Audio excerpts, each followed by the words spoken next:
Hi mga kabilas! Alam niyo ba mga kabilas na mayroon naman ng isang OFW na nagba-viral ngayon ang kanyang video dahil umuwi siya sa Pilipinas at hindi siya pinapasok sa kanyang bahay, sariling bahay. At nakalagay dito sa caption, 3 taon na daw siya sa abroad at sa pag-uwi niya ng kanyang bahay ay hindi na siya pinapapasok kaya pinagpupukpok niya ito. Ito panoorin natin ang video.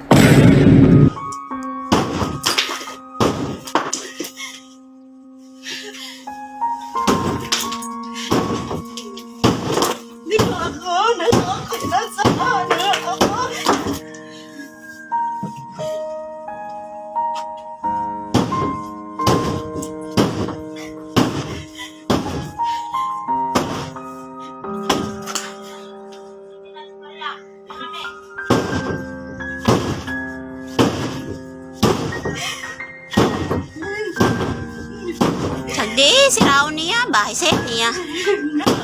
Doon na lang po. Tangin ako. Ikaw nga niya.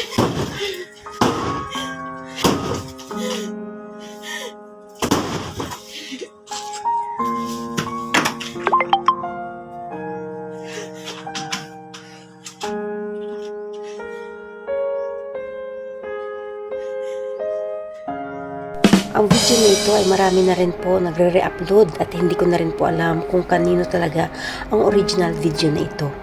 Ngunit mayroon akong isang post dito nakita na ang pangalan niya, Day Daday. At mayroon siyang post dito na tibak mga kabilas. Ang sabi niya dito sa caption, kinsa di ay ning tibak nga naa sa bahay. Ang ibig sabihin nun, kanino daw itong tibak na nandito sa bahay. Kasi daw, hindi naman daw nagtitibak ang kanyang anak. At 3 taon daw siyang wala sa kanilang bahay. So, kanino daw yung tibak? Masakit man ang katotohanan at realidad ng ating buhay.